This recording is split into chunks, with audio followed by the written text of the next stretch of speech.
Hello, I'm AI-generated Marty Chambers in Branden Blinn's novel Entitlement, as in Keith Chambers' twin sister Marty, and dear, seemingly lifelong friend of Daniel Iman. I've only known him since college, but it does seem like I've known all of them for forever. Andrew, Brent, Charlie, literally all of them.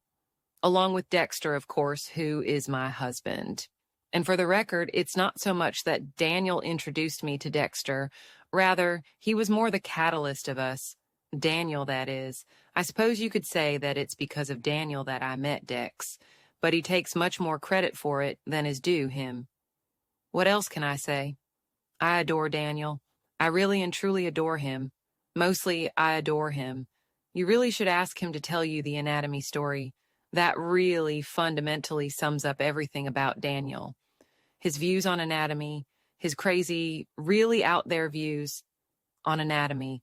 So I do adore him. And then there are those times when I just really want to stab him. I don't think there is anyone alive that makes me as angry as Daniel does. Of course, I never would stab him, but you know what I'm saying. If something gets under Daniel's skin, he's like a pit bull, albeit a very loving and sensitive pit bull, but a pit bull nonetheless. And like the best pit bulls, he can be incredibly loyal and loving and sweet and equally immeasurably relentless in that protective sort of way that only pit bulls can.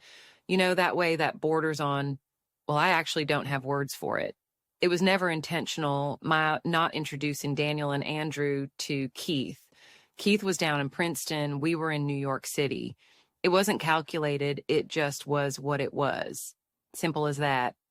And it isn't that I don't trust Daniel. I don't, but, well, only with certain things. He's insanely passionate about that which he's passionate about. Dangerously so. I'm going to repeat that. Dangerously so. He can have this effect on people that is uncanny, almost pathologically influential.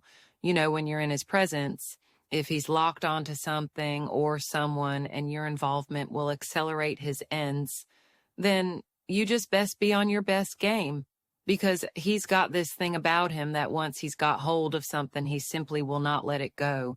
Buyer beware, that's all I can say. What else? Like the boys, we'll be here on this channel too. Ask us any questions you might have, and buy the book and read it, and then tell all your friends to do the same. And thanks for watching. Ciao.